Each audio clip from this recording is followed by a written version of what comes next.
is my life. Oh no, we don't have to listen to you, 'cause we still gonna do just what we wanna do. Won't you leave us alone? It's our life. Like, oh no, I don't have to listen to you, 'cause I'm still gonna do just what I wanna do. Won't you leave me alone? It's my life. Oh no, we don't have to listen to you, 'cause we still gonna do.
Welcome to the A-Train Show. And now here's your host, the A-Train, Arlington Lane.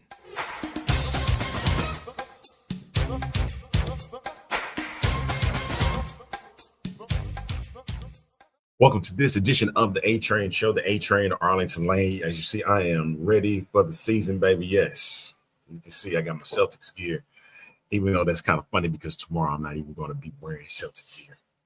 I'm going to be wearing my red and black, getting ready for the Chicago Bulls home opener.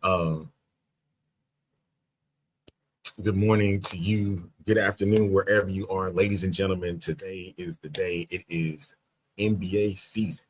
And you know, that sound, ladies and gentlemen, is back. It's back.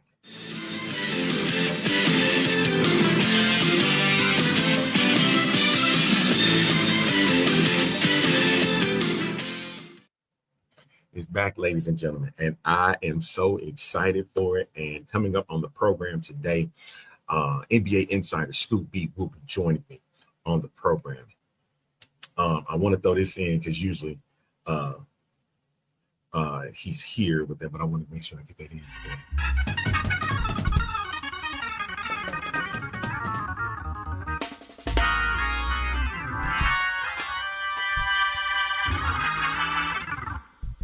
All right, it's premature.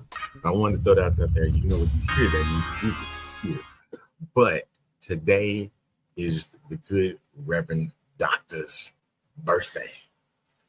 And I want to put that out there. Today is Reverend Baby's birthday. And I want to put out there, I want to thank him so much for being an intricate part of my life, even in a short time. So I want to say happy birthday. It says it down at the bottom, but I definitely want to put that out there right now. Happy birthday to you, Doc Bailey.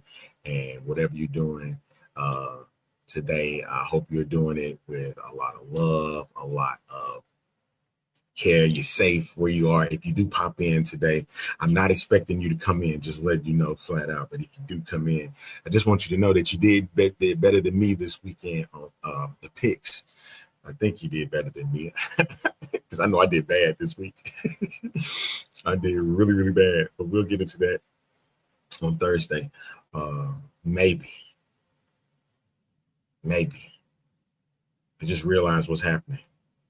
Thursday, I'm getting back from Chicago. So if I don't get it in this week, I'll probably push for a little Friday show, a special Friday show. We'll see what happens then. If not, I might just do a little bit on Thursday. We'll see what happens. Okay. All right. So just stay tuned, folks.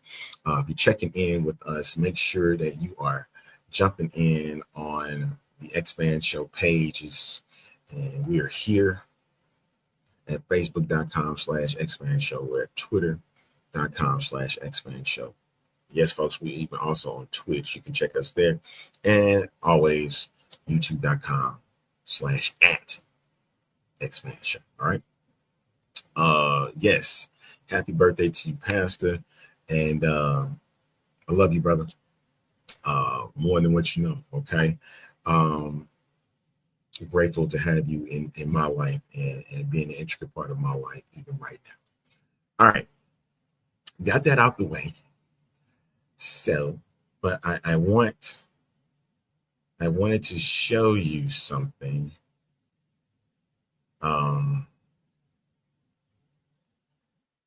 That occurred on last night. And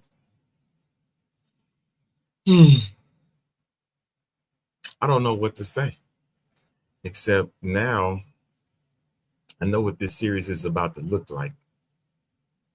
I know what it's about to look like. Yeah. And it's already getting crazy. But check out. This is it's from we already know who the NL champion is. All right. So that's neither here nor there, right? And we now know who our NL champion is. We know who the AL champ is now. Thank you, George Springer. Wild pitch. High fly ball. Left field. Arozarena. Watches it go.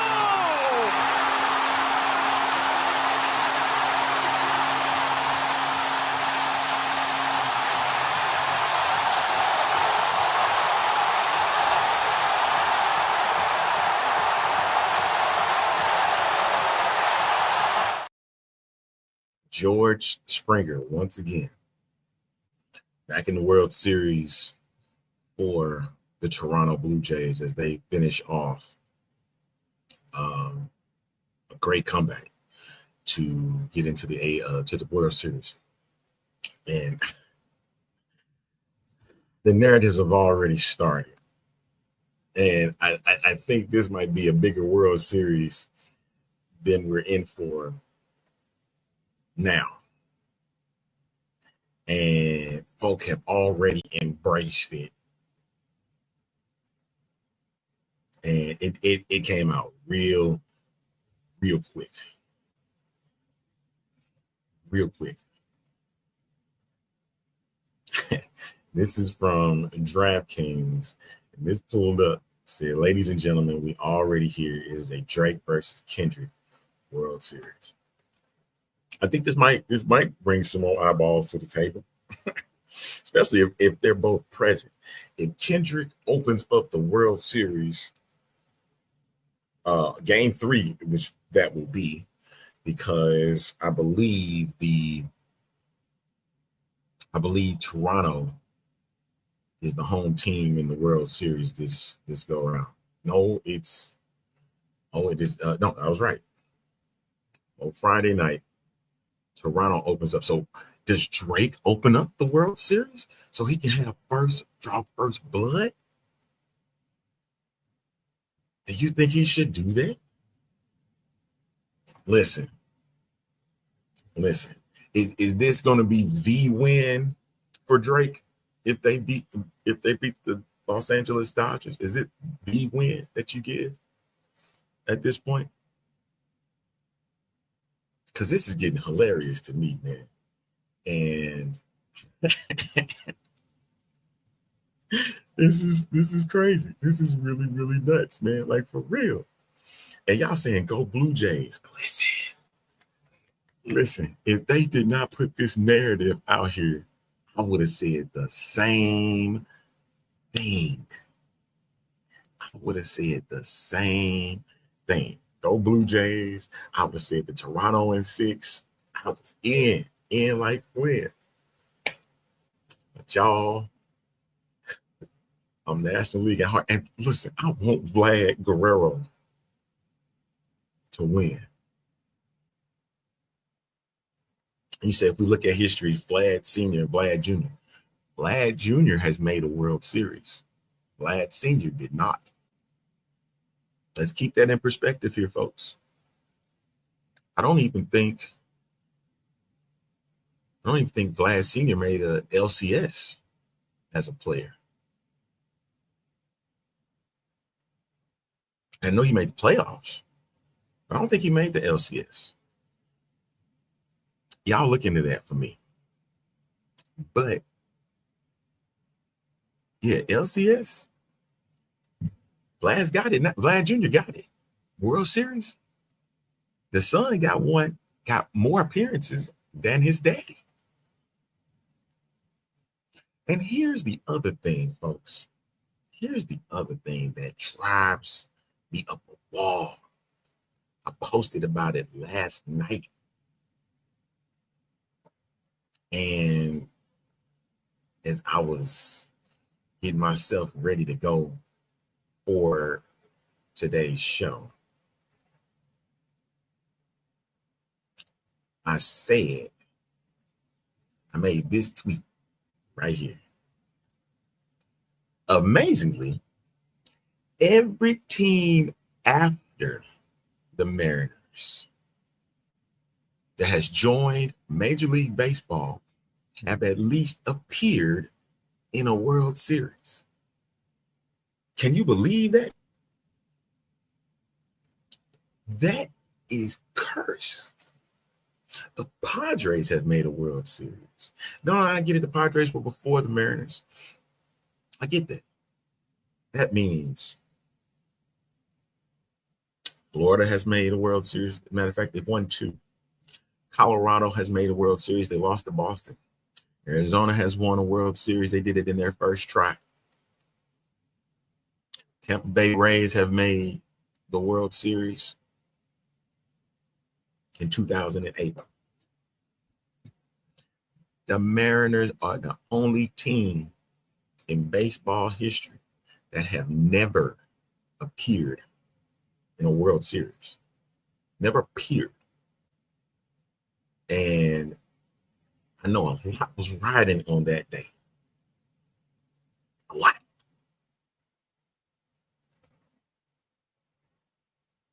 A lot was riding on that day to have them participating in the World Series. And listen, I was not expecting that outcome. I really believed, even though I wanted the Blue Jays to win, in my heart of hearts, Seattle was going to pull that off, and they were going to capture the World Series. What? You serious?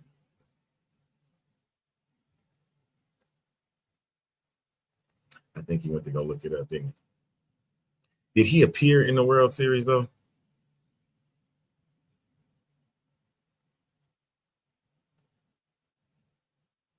Okay. All right. Then I stand corrected. He did play in 2010. He did play in 2010. So this is historic all by itself. This is history right here. Father and son playing in the World Series. Now it's time for the son to get the ship. That's right. He did. I saw it on there that he played in game 1 of the 2010 World Series as a starting right fielder. So I stand corrected. I don't mind being corrected here. And so at this point, That's historic. It's very historic. Because I don't think a father and son have appeared. You know what? There's a new friend now that we can use.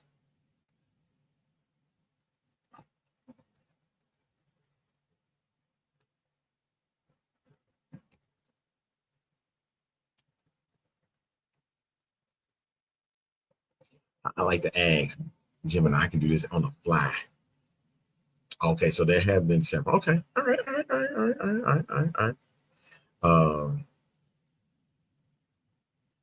Okay, so who have won? Okay, so the Bellingers are the last group, and they won World Series. Okay, excellent. So there have been father and sons that have played in the World Series. I love finding out little facts just in case I am wrong. So I want to make sure I put that out there for the fans today. All right. If you're on Twitter, thank you for tuning in. If you're on Facebook, thank you so much. Pigskin and Chill, thank you for jumping on with us. Real Deal Sports, thank you. GSPN, love y'all so much, man. Y'all have been great to me. I'm actually shocked by that, honestly, because I never expected you guys to hop on board the way that you have, and I appreciate that. And then welcome me into y'all group. Of course, X-Fan Show, if you're part of that group, you can always hop in and chat with me as well.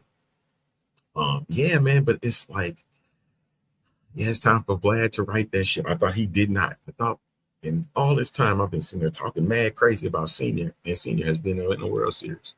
So congratulations to the Guerrero family on this. Now it's time to win it all, man. Y'all saying Toronto in 6. Toronto at times looked shaky during that LCS. And my guess is Gaussman is going to start game 1 for the Toronto Blue Jays. You gotta start him there. Now, let's see. Dodgers has been waiting for a week for their opponent. So that means,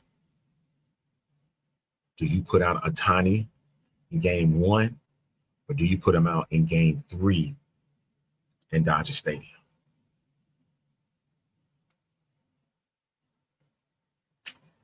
So two of the biggest global stars right now in the game today, Vlad Jr.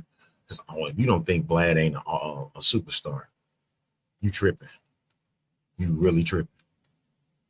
I know he doesn't get the type of love that Ohtani's been getting, but this is a global superstar. Vlad Guerrero Jr. is that guy. And I think this series is going to, it wouldn't have mattered who would have faced off the Dodgers. When the Dodgers had beat the Brewers, because I'm going to be honest, nobody really wanted to see the Milwaukee Brewers, but it would have been historic had the Milwaukee Brewers made the World Series, because they would have been the second team, and it's going to be the only 2 teams that can make the World Series as an AL team and an NL team. The only team that ever done that is the Houston Astros.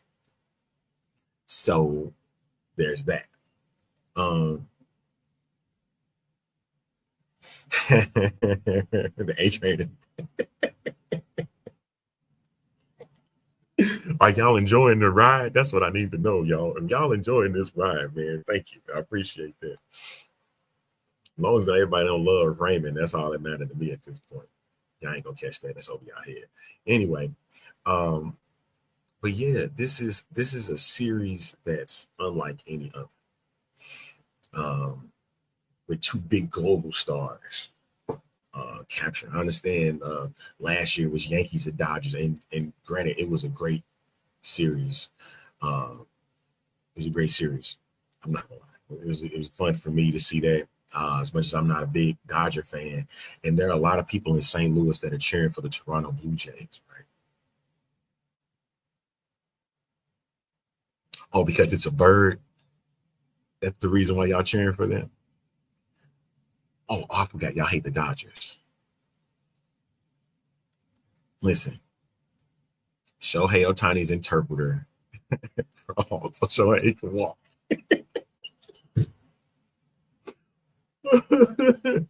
All right.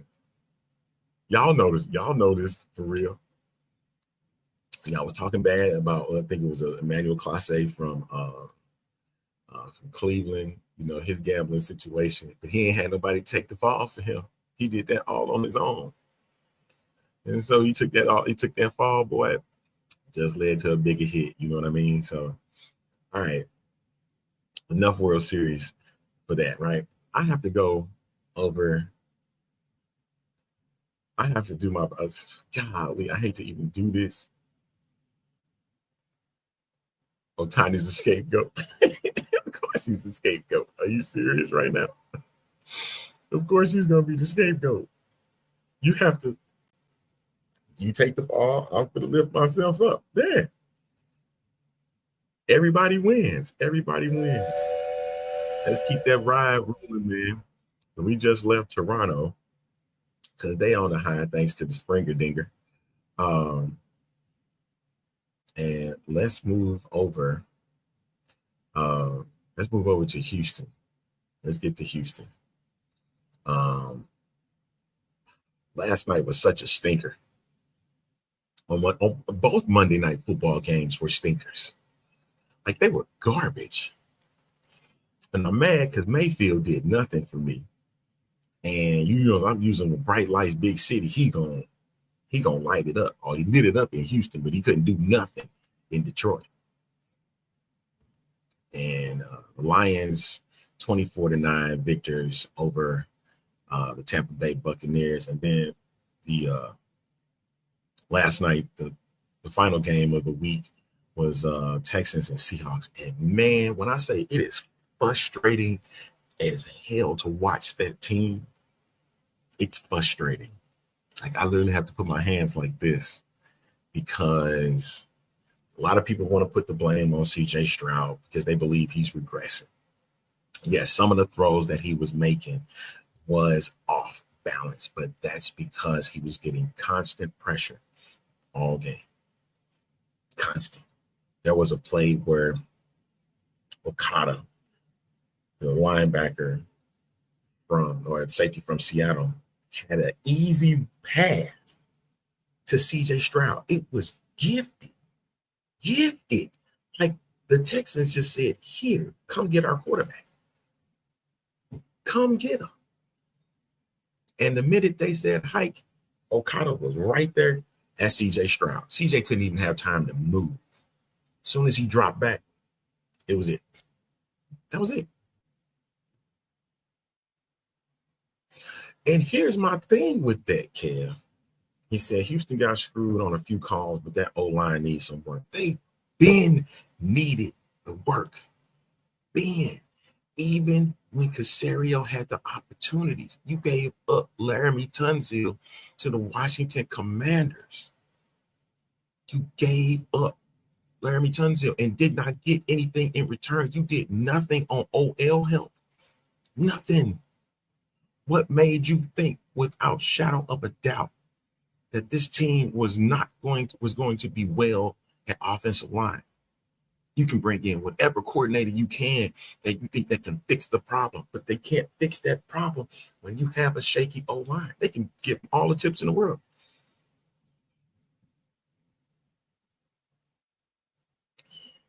I applaud Seattle for able to us. They got to win somehow this past week. Now, I mean, yesterday, didn't they?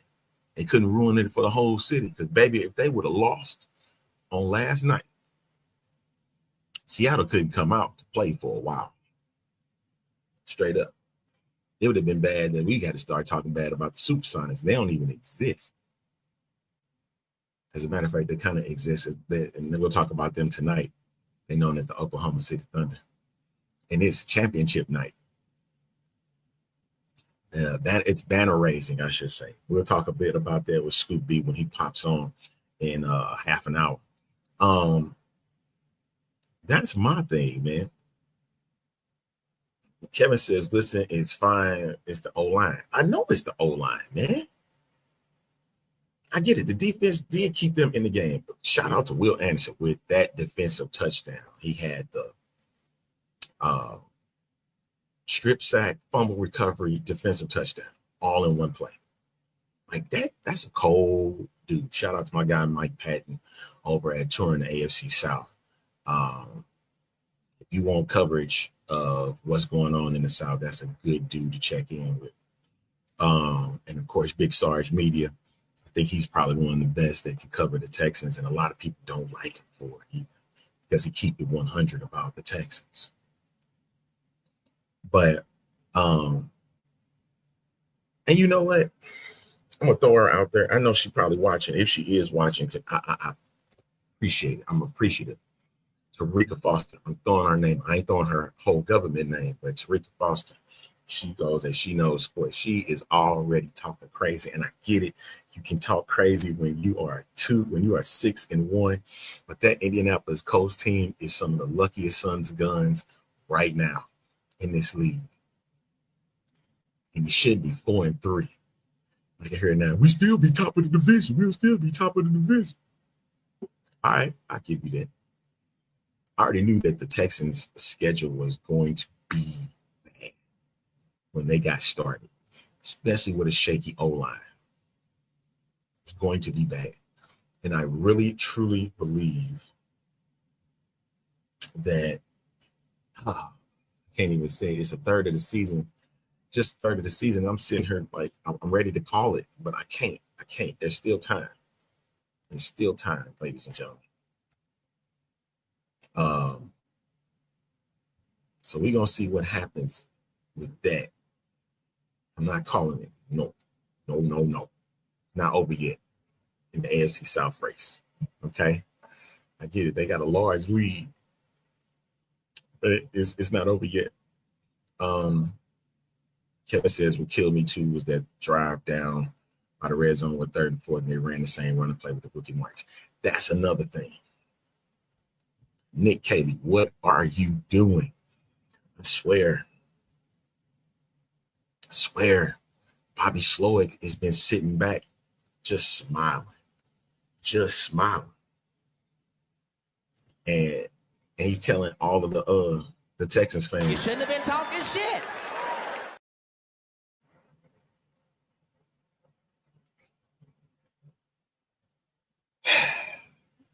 got D'Amico Ryans looking like, What the hell's going on out here?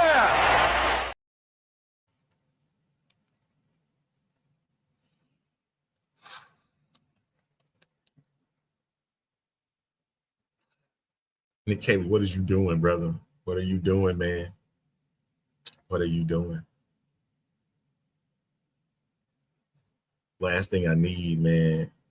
I can hear her again. I can hear Tarika be like, You get nothing. You lose. Good day, sir. that's what I'm saying. I hate all y'all. Got me out here looking like Ken Dorsey.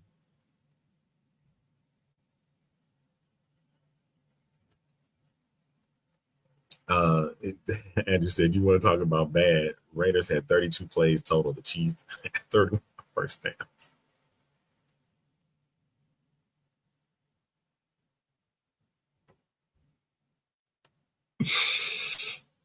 I'm sorry, bro. I'm sorry. I sympathize with you. I really do. I sympathize with you, man. I am marvel at this season so far, man. And who would have thought if you would have said the Indianapolis Colts is the best team in the NFL, has the best record in the NFL after week 7, people would have thought you was crazy. Ain't no way. There's no way. Yeah, Gino ain't the best right now, man. Gino ain't the best. It's not the best right now. But the New England Patriots, folks, are they back? Is this real? Is this a real deal, Holyfield? Or are they going to be like the Tennessee Titans were under Mike Vrabel, get to the playoffs, win the division, and lose? Only time will tell. Only time will tell. But I will say Drake May has emerged as a starting quarterback. And I had a friend ask me, do you think he's an elite quarterback? I was like, no, it's too early to tell. It's too early. But I really believe if this continues, I think he'll be one of the best quarterbacks in his division and maybe even the league. I know that sounds crazy, right? I think he got the right setup right now.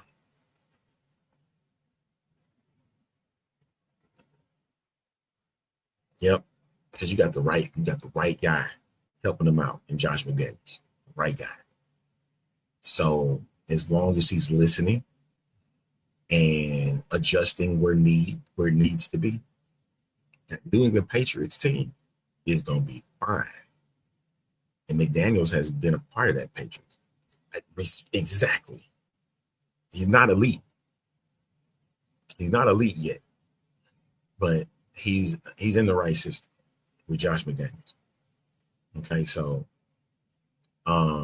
he says as long as he still listens and adjusts when needs to make things better on his game, he'll be fine. And they'll mess around because they already beat Buffalo. They got to play them again. But the question is going to become, can you beat, if you have to face a Buffalo on the road in the cold weather, can you do it? Usually a New England Patriots team is built for a time like this. It may be that if it continues on this path, Buffalo may have to come to New England instead of the other way around. So sky's the limit here for this team. Right. And that's where he says like Purdy with Kyle's system. I'm also looking at Ben Johnson. Right? I'm looking at Ben Johnson in Chicago, type of offense that they're putting together, right? They're trying to showcase to everybody they're not bottom feeders in the NFC North. And so getting that big win, and they've won 4 in a row. I told a couple of people, it was like, Jaden Daniels is elite. Jaden Daniels is better than CJ Stroud. Then he got hurt. Now listen, I get it. His touchdown interception ratio is still good, really good. But he's going to have a slight slump this year. And the Commanders are sitting in third right now at 3 and 4. It's like this injury that he's just had, is it's going to be long term? What's the play for the backup? But he's going to deal with a sophomore slump. The stats don't indicate that. The stats may not indicate it. And I know it may make it as a lie, but at this rate right now, there's some concern in Washington. Like there's concern in Houston. And they still have their starting quarterback.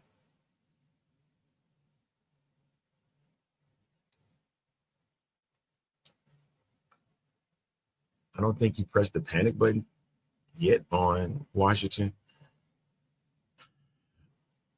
I don't want to say it, but I still don't think he'll press the panic button on Houston. Even though you need to press the panic button, like it needs some help. Like, is it broken? You need help. I need help. I need help.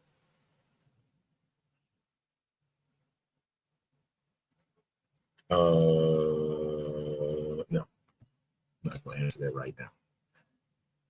So yeah, like I'm surprised with the New England Patriots. Of course, we talk about the bad of the Miami Dolphins, the Baltimore Ravens.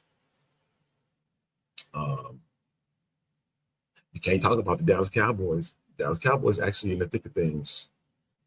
But I do need to discuss how the New York Giants allowed 33 freaking points. Why does that name sound familiar, and why I don't like the name? Oh, yes. Political reasons. Leave that out. I'm going to let the Outlaw talk about that on tomorrow's show.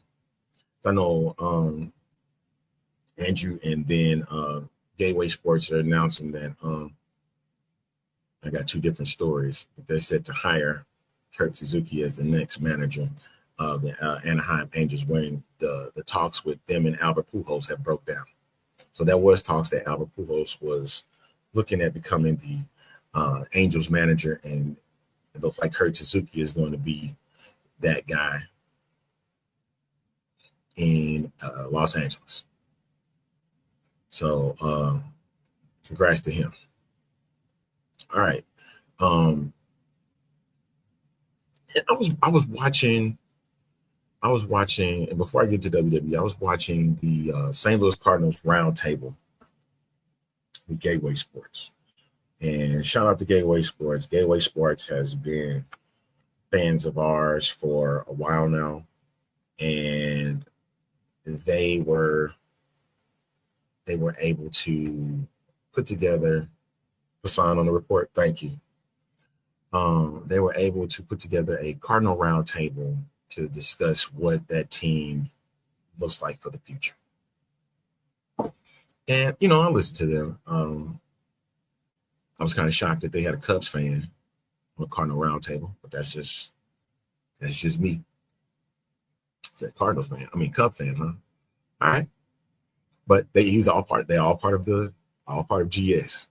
So they were mentioning about Ali Marmol and why folk believe it's time for a change there. Is Yadier Molina the answer in St. Louis? A lot of people want him there, but is he the right fit? I get a lot of, and what is it with and catchers becoming managers? No, I'm saying it's I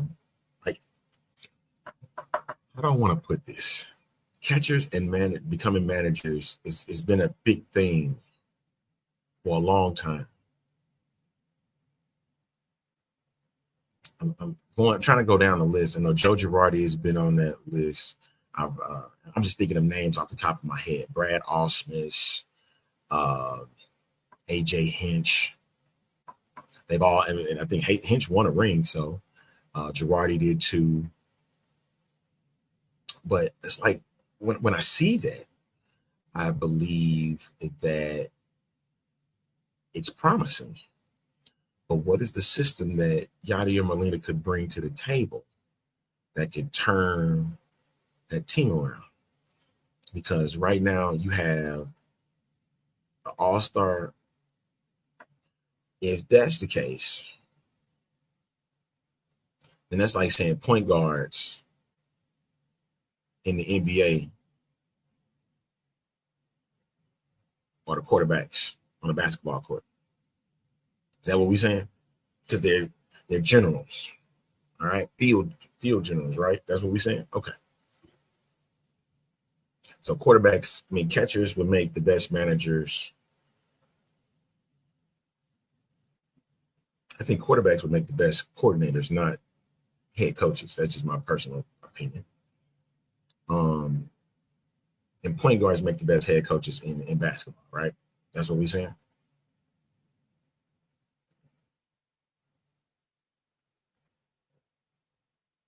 So okay, we're saying it, right? All right. Ooh, I can't wait to get in this with. Well, I can't get into this. I can't get it. 1 o'clock can't get here fast enough. But back to the series at hand with these catchers. Would Yadier Molina be the ideal choice for the St. Louis Cardinals? Because St. Louis Cardinals are in disarray, and I get it. They got a new president. General manager position is still open. It's gonna be interesting to see how this future of this team it goes. I don't think I don't think people in St. Louis need to give up on Jordan Walker. I'm so serious. I get it. He's a highly touted prospect.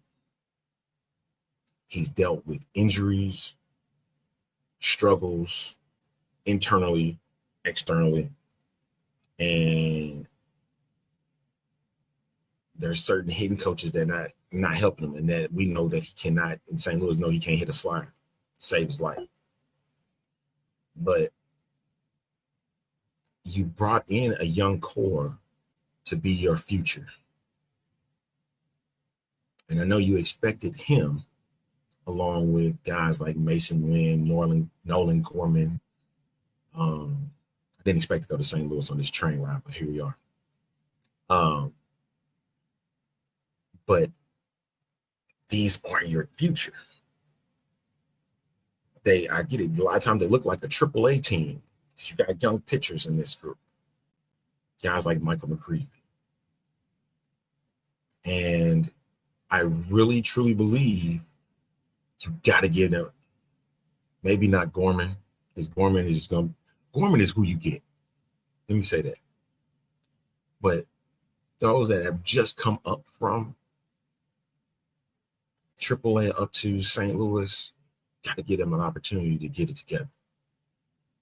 I don't think Gorman is going to ever get it together. He's going to be that 220, 230 guy for a lengthy period of time. He's like a light working Kyle Schwarber at the plate. Just worse.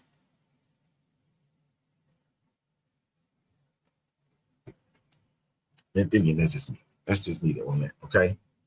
All right. Last night on I got to touch in. I got to go to Stanford. Got to go to Stanford, Connecticut. Talk some WWE. What's up, Quincy Workman, man, over at the Texas Syndicate? Hey, man, he's doing a great thing. This Continental Football League is taking shape. And if you haven't gotten an opportunity, I want to make sure I throw a plug in for them. I don't think I see it here.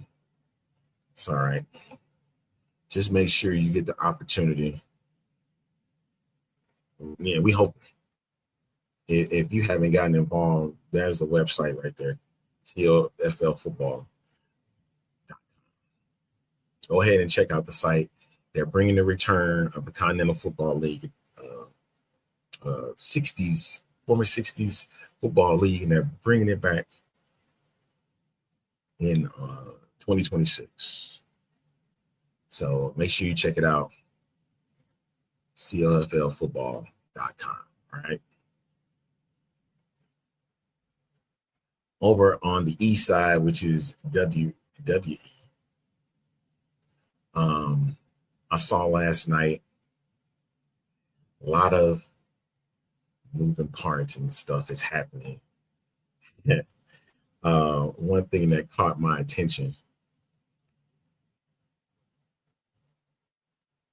was Naomi's tweet, and it pertained to what happened with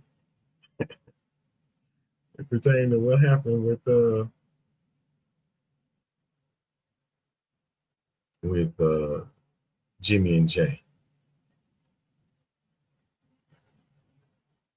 And this was the tweet. Don't worry about the thing below, but this is the tweet. It says, Big Jim, all it takes is one car, one push. Like, why is that the theme of this group now? Why is it the theme now?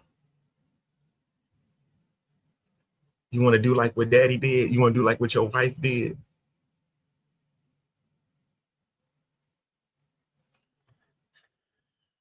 So we found out last night that the heavyweight world championship was vacated due to injury from Seth Rollins. And there's a real injury that it has occurred, and they had to get him off TV for this to happen. So now Bron Breakker speared him the week before, and so I think he got tsunami. Yeah, tsunami. But I really believe that at this rate, they finally made him on TV. Bron Breakker, who had the world heavyweight title, had to give it up to Adam Pearce. He didn't do it the way that normal people would do it. He did his Breaker Man. Breaker Man said, give it to Heyman, and Heyman would give it to Adam Pearce.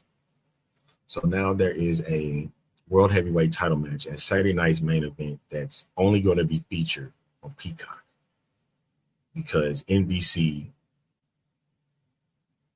got everything else. I think college football is happening that night. So they got first rights over WWE. Kevin says, I honestly think we're going to get a Roman and Seth reunion. Could we see a new faction, the Tribal Shield? No. I think there will be a group. The question has become, what's going to happen at Survivor Series? Will Seth be able to come back at Survivor Series? Because if so, you're going to need to put together. This is going to be quiet as kept. CM Punk, Seth Rollins, Roman Reigns, and Jey Uso. 4-on-4 War Games match against Bron Breakker, Bronson Reed. I would not mind seeing him turn heel if this was the case, but it's going to take a lot to do that. If there's a fifth member of that group, it would be LA Knight. That's if it got to that stage.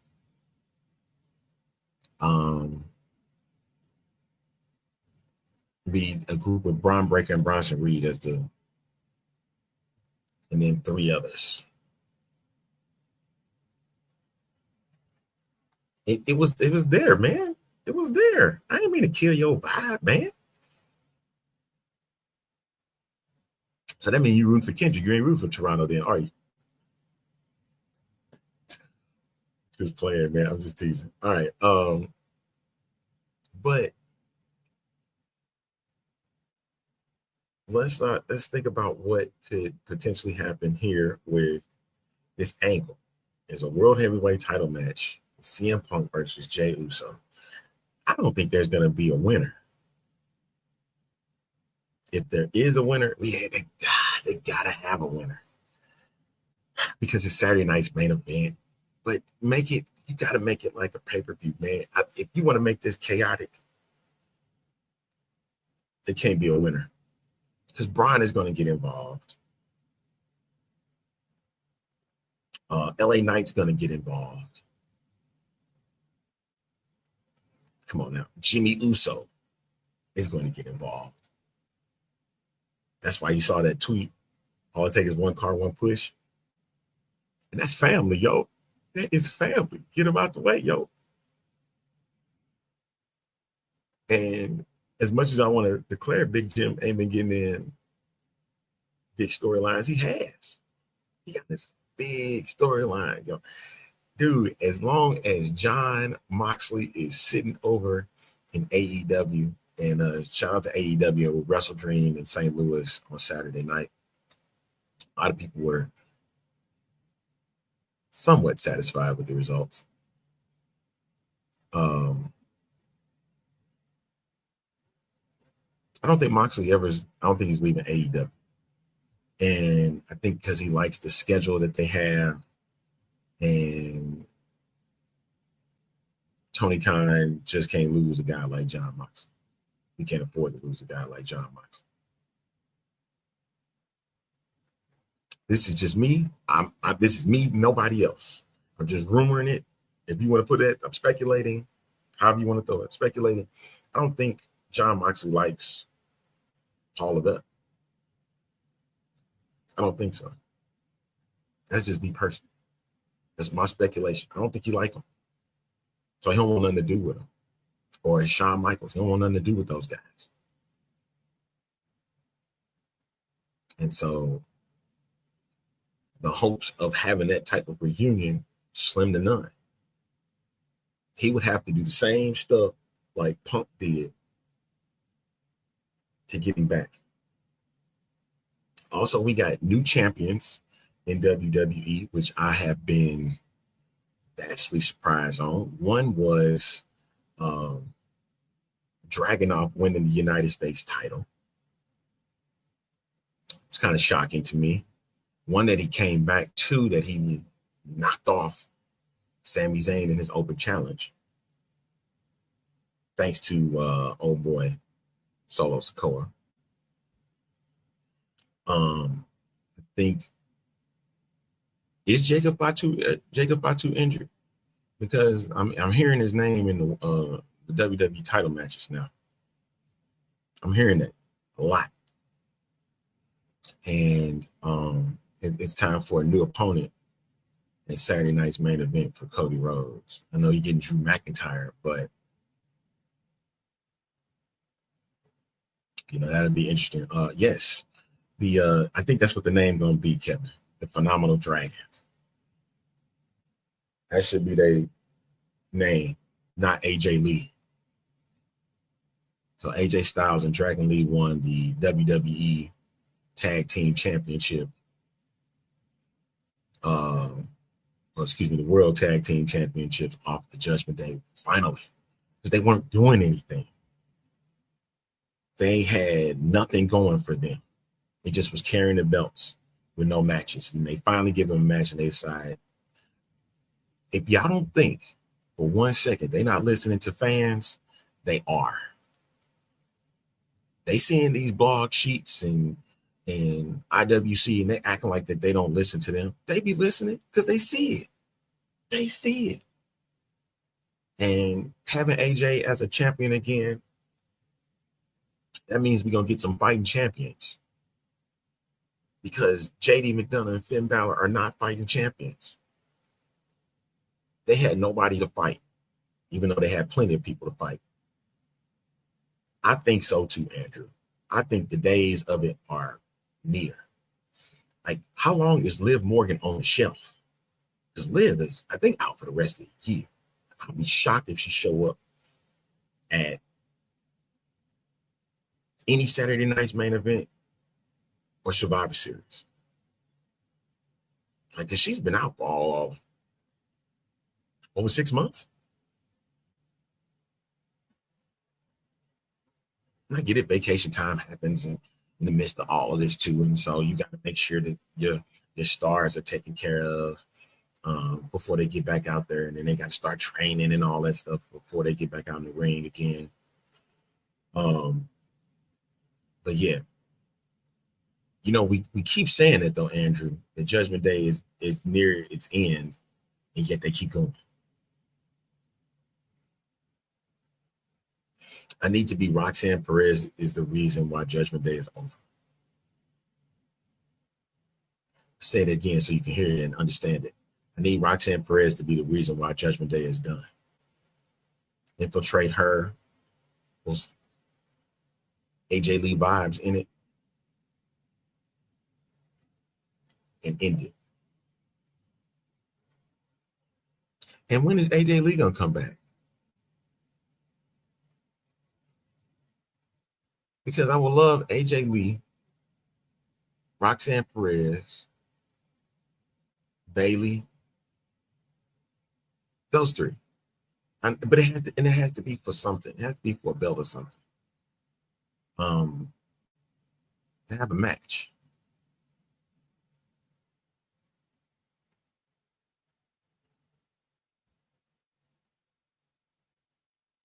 Yeah, because it was silly. It was silly, man. It was silly. It was silly. But I don't know. We're getting down to the top of the hour. And so what I'm gonna do, step aside for a moment. And then when I come back, Scooby Robinson will be joining me here on the program. All right, so stick around.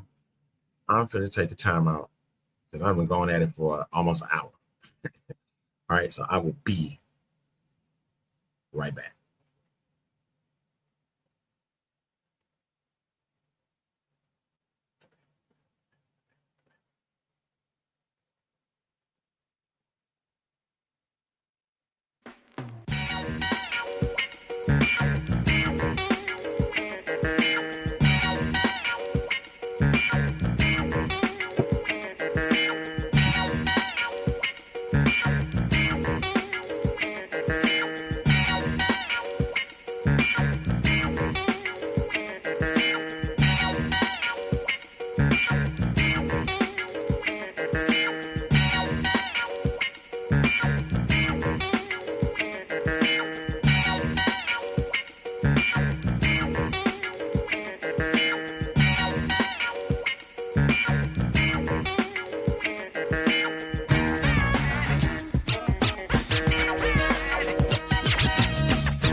Hey, you know, Mr. C, when I was leaving my house this morning, the young lady I was with, she said that to me, Big Daddy, don't go. Big Daddy, please, please don't go. I said, baby, I got to go take care of business.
Back on this edition of the A-Train Show, the A-Train Arlington Lane. My special guest has arrived. Ladies and gentlemen, we're going to take a ride up to D.C. and then Brooklyn And then we're going to go over to Oklahoma City, where tonight the Houston Rockets, take on the world champion in the banner-raising Oklahoma City Thunder. To talk a bit about it is my special guest. He is NBA Insider, the brand, the name you can't forget about it, the one and only Mr. Scoop B himself, Brandon Scoop B Robinson. Good afternoon to you, sir. How are you this afternoon? Man, I'm doing good. How are you? I'm good, man, and grateful to have you on the program, man. I want to touch about this news that just came across about 30 minutes or an hour ago. What's your feeling on this information from Yahoo Sports that LeBron James will miss his first season opener in his 23-year career?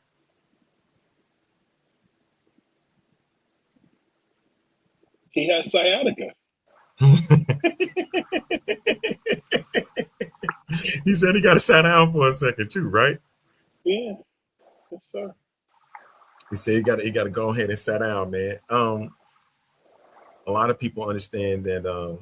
Let's touch a bit about it because LeBron just came up. LeBron has been around the news a bit with this little thing with him and Stephen A. Smith. Now, Stephen A. Smith went on Carmelo Anthony's podcast and basically went on the show and told him he don't like him. What's your thought on the fact that Stephen A. has gone on record now and saying he's not a big fan of LeBron James? That wasn't really news to me. They seemingly have differences, and from what I know, it's more seemingly going about the fact of how LeBron processed what Stephen A. said about his son, and then Stephen A. Smith feeling a way about the fact that LeBron went on Pat McAfee's show to discuss not just his disdain for Stephen A., but also other members of the media that are at ESPN. And, I think that coupled with him approaching him at the game, I think he was embarrassed. I think that both of them are mega stars in their own right, and sometimes can border on narcissists on both sides. And I think that when a narcissist is their ego is deflated, they lash out. And I think the difference between Stephen A's lashing out and LeBron's lashing out is LeBron only said something about him publicly one time. But I also think that Stephen A. is continually talking about it for this reason. People keep asking him about it. And I kind of tie that into the hip hop realm. I dropped an interview yesterday with Jim Jones, a member of the legendary Diplomats. And, I asked him a question about 50 Cent, and I asked him a question about Cameron. And the response was about him not caring about what they have going on. Of course, the Paid in Full series that they're going to seemingly put together. And, that was something that I know Damon Dash created with Cameron in the movie. And, some of the comments under Instagram was like, well, stop asking him. I don't have nothing to do with him. And I think that people get mad when all of these rephrasing of how he feels about him. Like, this is the second interview that Stephen A. Smith has done in a matter of a week talking about LeBron. He did it on Ryan Clark's show. And, and then now he did something on 7 p.m. in Brooklyn. So you keep asking him, you're going to get the same responses, and it's going to regurgitate the same things over and over again. So I think people get mad about what he says, but you're still asking them. And I compare it to, my instance with, Jim Jones discussing Cameron and 50 Cent, who, are not, they're seemingly not friends. So I think that the more you ask the same question over and over again, people are going to keep answering it. So it begs the question, at some point, Does Stephen A. stop answering the question at some point? Does Cameron, Jim Jones, Damon Dash, whomever else just say, I don't want to talk about that anymore? I remember sitting down with Damon Dash some years ago, and he told me, in an interview, I don't want to talk about Jey. But every question is about Jey, so it's like you're hearing what Stephen A. saying about LeBron. You know the story, you know the history. There's a lot that goes on behind the scenes, but that's not my place to speak on it. But I know that the more and more you ask that question, the more and more you're going to get a different version of that answer. And here we are.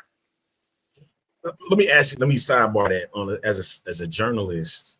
If someone tells you, I don't want to talk about that, and your list of questions is about that subject, do you continue to do that, or do you make the adjustment and find something kind of on the fly to kind of change it up?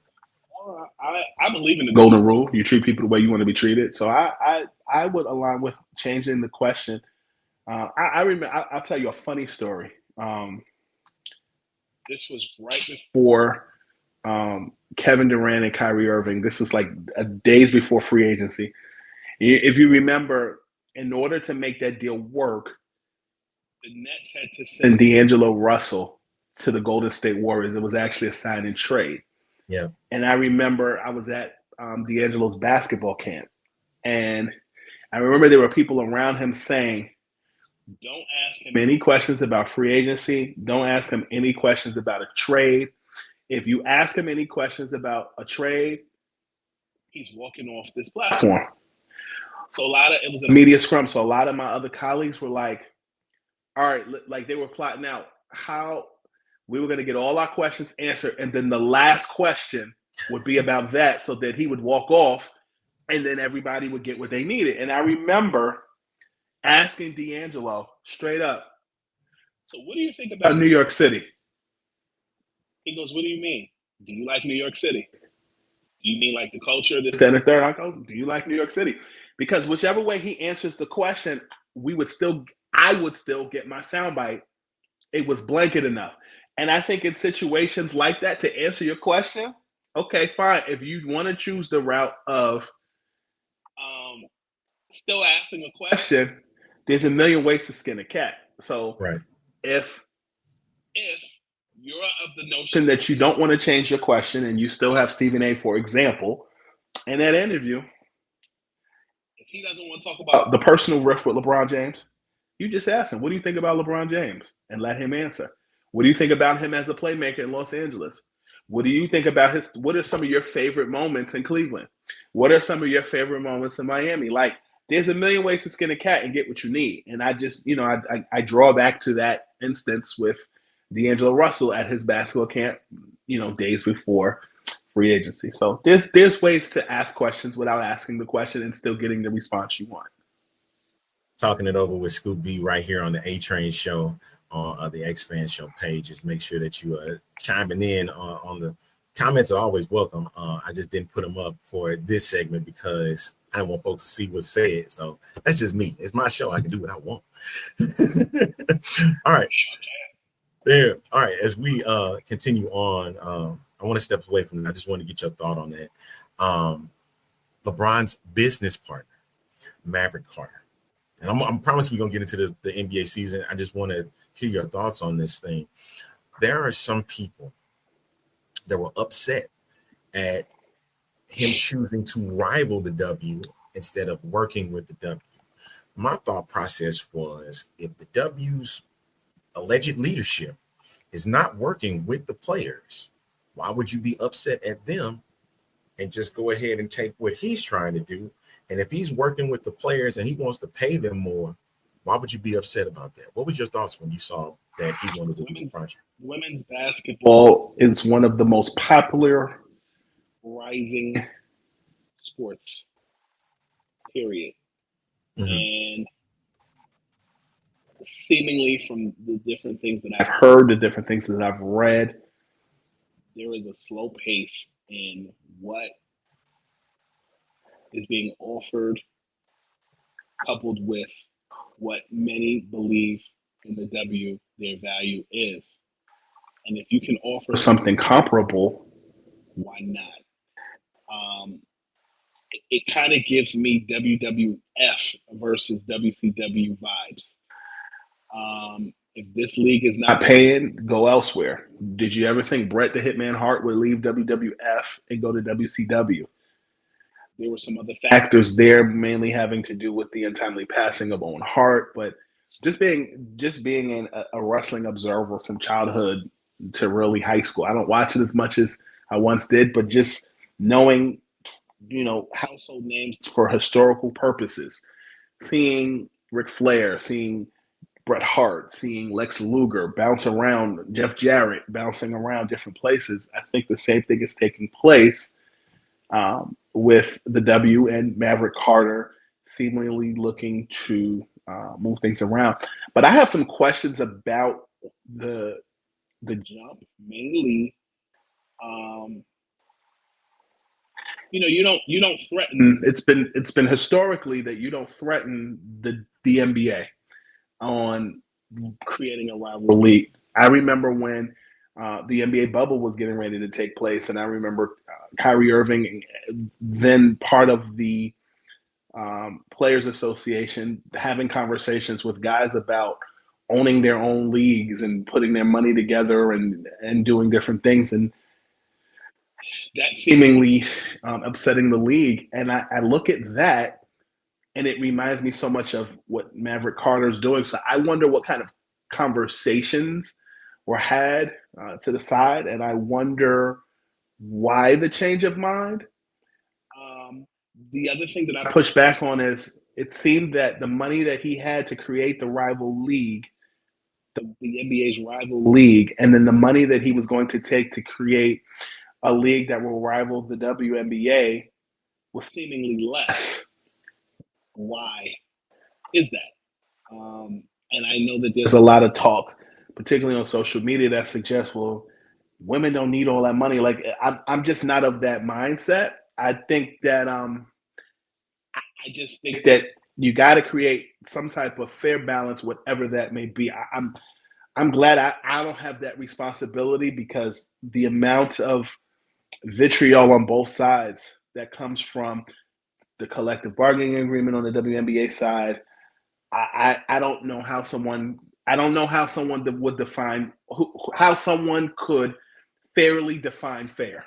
That's very difficult, and I'm glad that that's not my responsibility. So when I look at what Maverick Carter is doing, if it creates a great alternative, dope. I know that the Unrivaled League has been making leaps and bounds. I've had some conversations with folks over at the Unrivaled League. I've been trying to get over there. I have watched it on TV, and I'm really pleased with the level of success that those young women have. And I like, from my understanding, they're doing something in Philadelphia in January, and they're doing different cities and stuff like that. Like, the star power is there, thankfully, for social media, the skills that are actually there with the women, and the sneaker deals that women in the league have. It's a great time to be invested in women's basketball, but not just for fads, but because it's a good product on the floor. I remember the days of the WNBA starting back in the late '90s, and I enjoyed watching women's basketball after the NBA season over. The NBA season is over. You can watch WNBA. I like now where the WNBA season is going on while the baseball playoffs were going on. And it's just a great time in basketball, just the game of basketball at large, to just have something that is accommodating. But when money gets involved and when people want to discuss or define their self-worth, it gets very tricky. Yeah. And I think what they were arguing about, well, why don't you just put it in Unrivaled? I said, well, Unrivaled is at a different time of the year. It does not compete with WNBA. If they're talking about competing with the WNBA, that means you're going to put it up against them when June rolls around, when July rolls around. It's not going to touch Unrivaled, and it should not touch Unrivaled, because one, it's a different league. Two, it's played in a different type of year, different part of the year. So that's out. If you're talking about competing against them, that means you're going up against them in the summer. And that's why I get tired of people with these narratives and saying, like, with different leagues and whatnot, no matter what sport it is, it's not competition unless you go directly up against it. And if Maverick Carter is saying what he's saying, that means he's going directly up against the W. Is what he wants to do, and to make that a rival. And I understand that the league is trying to grow and they just got a couple of cities that's going to be expanding within this league, but they also are getting information that stuff is not going the way that it should be.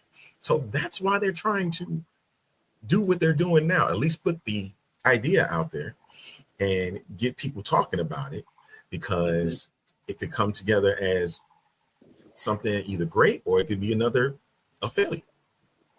So I think people need to understand that it's not what you think this is. It's not trying to go against Unrivaled. This was what they're hearing about what's going on with leadership, and they want to change that. They want to do what's best for the players. At least that's what's the notion. That's the same kind of thing you're getting, right? More or less. Okay. All right. Let's get into it. The season. How do you feel about one, the NBL NBC returning? How are you feeling about that? And they got a couple of games going on tonight to kick off the NBA season. Good. I'm glad to see a lot of my colleagues. I'm glad to see a lot of my colleagues working. I told you, I really pushed for you to get to this NBL NBC, and I know time is still there. It can still happen. I really wish they would have got you on the relaunch of it, man. Because, man, I'm like, dude, that would have been perfect. You would have had the system, but I like what you're doing now with the brand. The brand is the brand, and you keep the brand going. And, I just would have had a nice little added punch to your resume. That's how I was looking at it. I feel like I'm in a place in my life where what's for me is for me, and if it's not for me, I don't want it. Not just in business and life in general. Got you. I got you. Not a problem. Not a problem with that at all. All right. Oklahoma City Thunder, NBA champion. They got their banner raising tonight, and they're going against a new look Houston Rockets team. What are your thoughts on the Oklahoma City Thunder? Can they repeat this season, or what would it take? They can repeat. I think when it's all said and done, you're going to look at Oklahoma and you're going to compare Houston. You're going to compare Minnesota. You're going to compare those top three teams in the West. I also think that the Clippers, I think all the legality stuff has kind of swayed people's perception away, and as well as their age. But specifically when you're looking at the Oklahoma City Thunder, you got Chet Holmgren on Oklahoma. But in Houston, you got three Chet Holmgrens, 3 6'11", 7 feet guys on that team. But I think the thing that is interesting about Oklahoma is that it's not just an offensive game that propelled them this past season. It's their defense. It's the level of cohesiveness. Look how long it took for Oklahoma to finally win a championship. They're a team since 22, 23 that has built, really 21, really 19 when they got Shai Gilgeous-Alexander in the Paul George trade, but a team that has been building for years and finally got it together. How do I say this? Houston is a team that was put together this past offseason that has potential. But chemistry in the offseason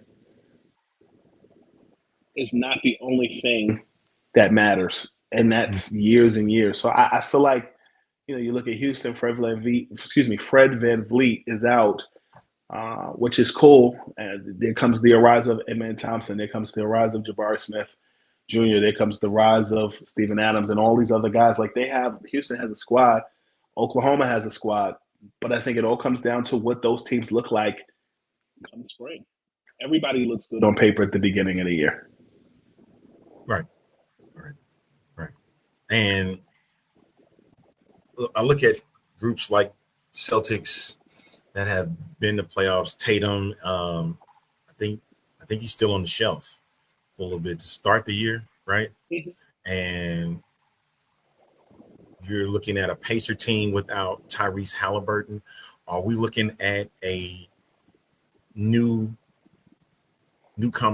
to the East that could make a mark towards June of next year?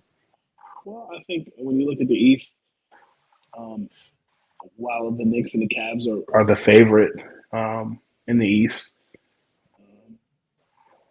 I like the Orlando Magic a lot. And they're a team that has built over the last few years under head coach Jamal Mosley, the same way that Oklahoma has built for years. And the Knicks have built cohesion for years. I'm interested to see what their health is going to look like in the Eastern Conference come February, March. Cleveland, I like the pieces that are on their team. Indiana was slightly more competitive. I don't think they were better than Cleveland. I think they were more competitive than Cleveland when it counted. Right. Hard work beats talent when talent doesn't work hard.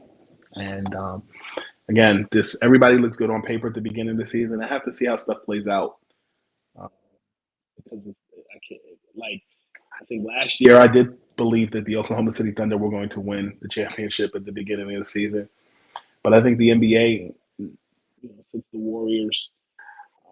Not since the Warriors, it's really like college basketball where you really don't like in college basketball you assume it's going to be Duke or North Carolina. That's what everybody thinks, and then it's not, and then it's like.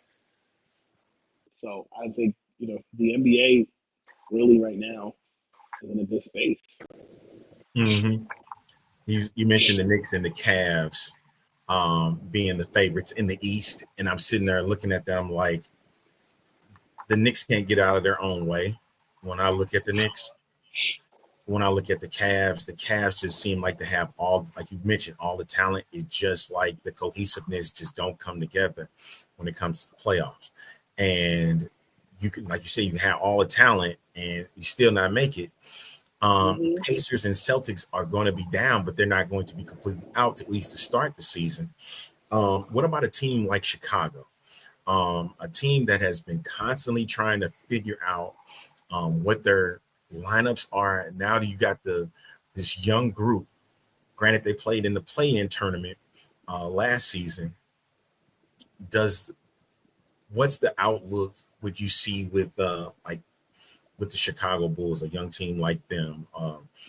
Can they get into those top 6 seeds, or are they going to just kind of remain where they are right now? Kind of the bottom half of the Eastern Conference. Oh no. I know I spent a significant amount of time with the Bulls last year, and their head coach, Billy Donovan, I like a lot, and I like his old soul amongst young guys. And he and I talked about repetition and about young guys taking care of their bodies, eating the right things, and doing the right things throughout the course of the season.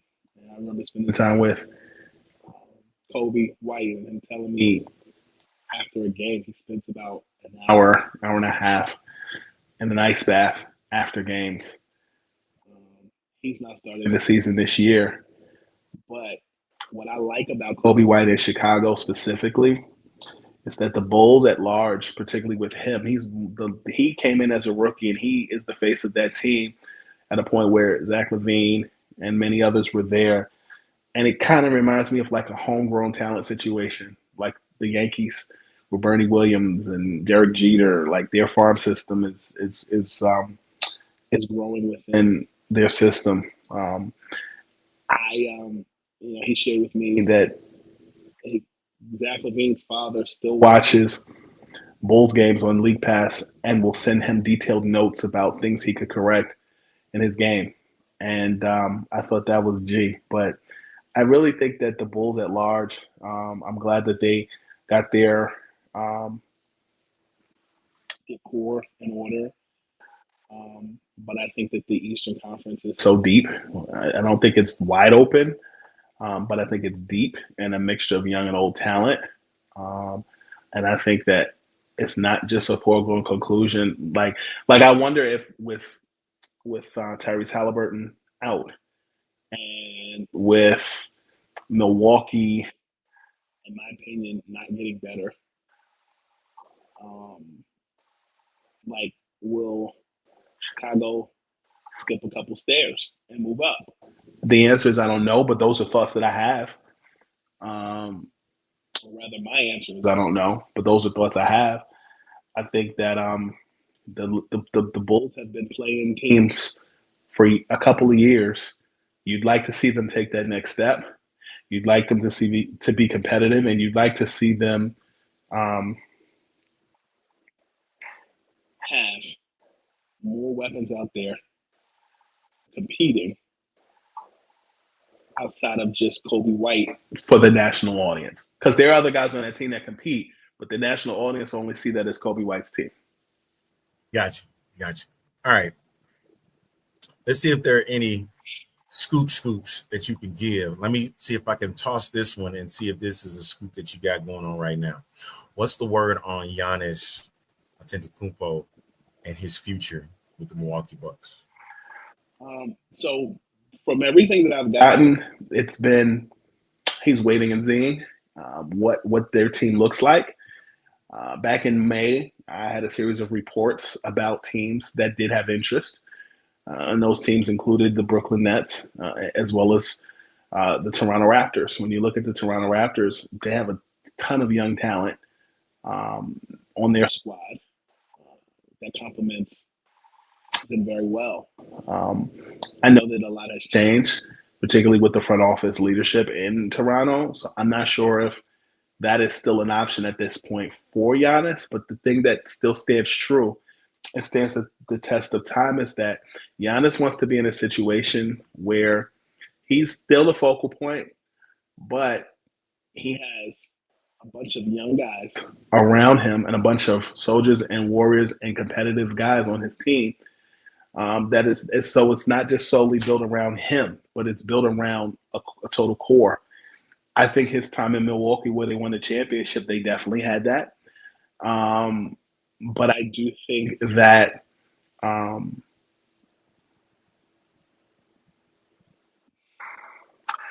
don't think Miami is the place for him. I know Miami was very interested. I know that Toronto is not just a city, but it's a country in Canada. You know, Canada's a country, so he has a city and a country behind him. If Toronto were to be where he went, Brooklyn, from what I know in conversations I was having in the summertime, they weren't looking to make any major significant moves. And this was when I was told this in June for the next year. And I still believe that the Brooklyn Nets are looking to make a move to acquire him, either via trade or outright, however which way. But I know that the Nets and the Nets would make sense. But I also think that the Knicks would make sense also. But I think Giannis is just a weird dude when it comes to moves, the same way Kawhi is weird when it comes to moves. LeBron is a bit more predictable in comparison than, say, Giannis or a Kawhi. And I think these guys have gotten smarter in how they move, and they're not an open book. So I hear what he's saying about both publicly and privately about seeing what's going on. I do think that his family is something that is important to him. His brother's getting signed, but also Newark Airport in New Jersey, right next to Manhattan, has a lot of direct flights from Greece there and back to the New York metropolitan area. That's something to pay attention to, but I don't think that's a deciding factor. That's just an interesting tidbit. I got a comment that's asking, didn't Milwaukee just sign his other brothers, and now all of them are together? If that's the case, is he really going to leave after finally making this happen to where he's playing with his brothers? So, getting them signed, do you think they will all leave, they'll follow where he goes, or you think they're going to all remain? I think that's kind of similar to LeBron's situation with his son. It ain't fun unless the homies get some money. That is. So I think if he were to leave, I mean, the strength of their deals, either they go with him or they stay there and they still got to pay him. Right. Any other scoop you can give on the show today?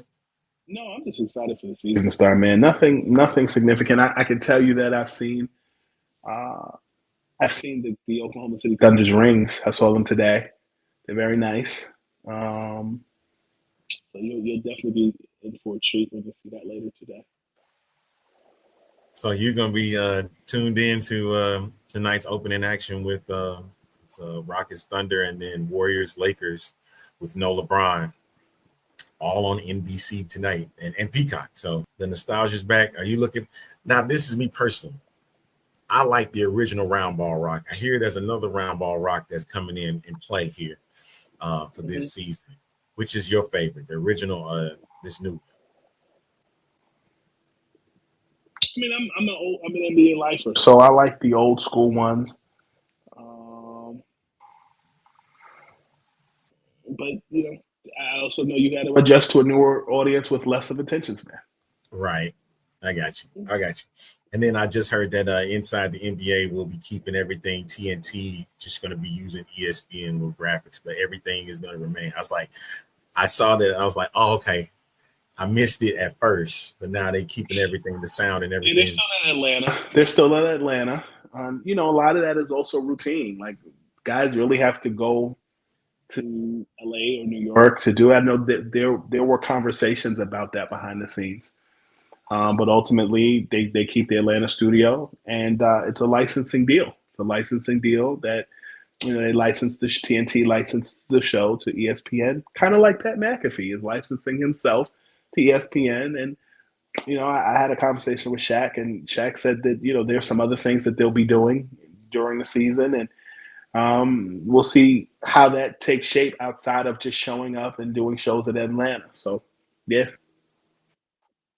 I'm expecting the takeover, and especially not a lot of people were favoring the ESPN group that was doing the pre and post game shows. Don't get me wrong, they're good people, but just wasn't hitting along the way TNT's was hitting. So right, and you'll see other you'll see more Malik, you'll see some more of Malika Andrews doing some sideline reporting at select games, and you'll see in studio, of course, some analytic work there with Perk and Michael Malone. But it'll be an interesting. Stephen A. Smith is not really doing basketball anymore. He's more focused on football. Right, with the Monday night stuff. Yep, gotcha. So I think there are going to be many people that's going to either be happy with what's going on or not. All right, who's your and Kevin asking who you have in the openers tonight? Who wins tonight?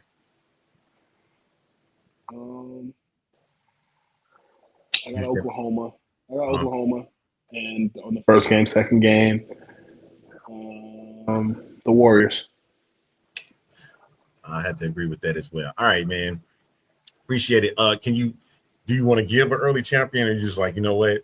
I ain't gonna even bother. I ain't even mad if you don't say anything, I mean, I'd like to see the Thunder repeat. I just it's very early, and I'm not a weatherman, so yeah, I think it'll be interesting to see where Oklahoma takes it health wise, and yeah, that's where I am with it right now. I like Oklahoma, but I got to look at some of these Eastern Conference teams on the court. I thought Oklahoma was going to win it last year, and they did. So, to be the champs, you got to beat the champs. I like Oklahoma going into the season, but we'll see where the season takes us. One last question: NBA Cup, yay or nay? It's good for travel. It's good for networking. It's the finals and All-Star Weekend Junior. I personally don't like it because I don't think there should be such thing as a participation trophy. I don't like the color of the courts. And but you know, I also understand and recognize bigger business, and that works for the league and for their sponsors. So respect. Right. Respect to him. Yeah.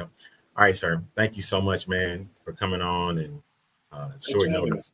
Appreciate it, man. And definitely want to bring you on at times throughout the season, you know, whatever the schedule is open. And definitely want to talk some more basketball with you, man. Man, always a pleasure. That is Scoop B, ladies and gentlemen. Thank him for coming on the program and touching on the latest, everything that's going on in the world of basketball, man. So make sure you follow him where? Where are they following you at? Subscribe to the Scoop B Radio Podcast on all streaming platforms.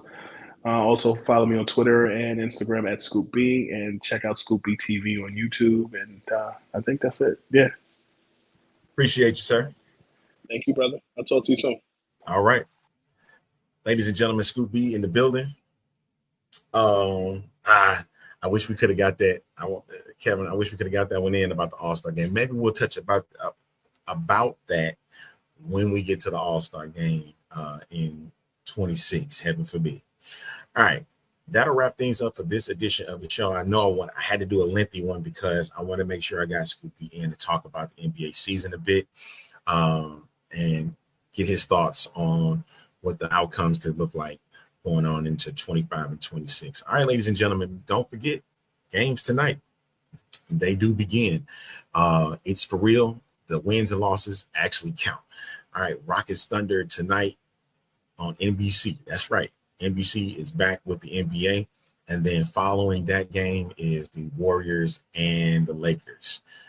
I low-key am not looking forward to hearing Reggie Miller's voice once again, but here we are. But I'm looking at it for the nostalgic purposes, and I really want to see what they do with this Michael Jordan thing now that he's part of NBC Sports. All right, man. Thank y'all so much. Thank you for the kudos on the interview. I love talking to Scoop B. Even if he gives short answers, it's still great because it's keeping it short and sweet and make sure you get everything in. All right. Okay. I will catch you maybe Thursday, maybe Friday. We'll see how this goes. I got a trip to Chicago, so I'm going to see the Chicago Bulls home opener. I'm staying over for a little bit, so we'll see. Maybe I'll give you some shots and broadcast live from Chicago on the way back. See how that goes. All right. So just for a little while, this is the A Train, Arlington Lane, signing off. Get off my train. And then come back again next time. We'll see you again right here on the A Train Show.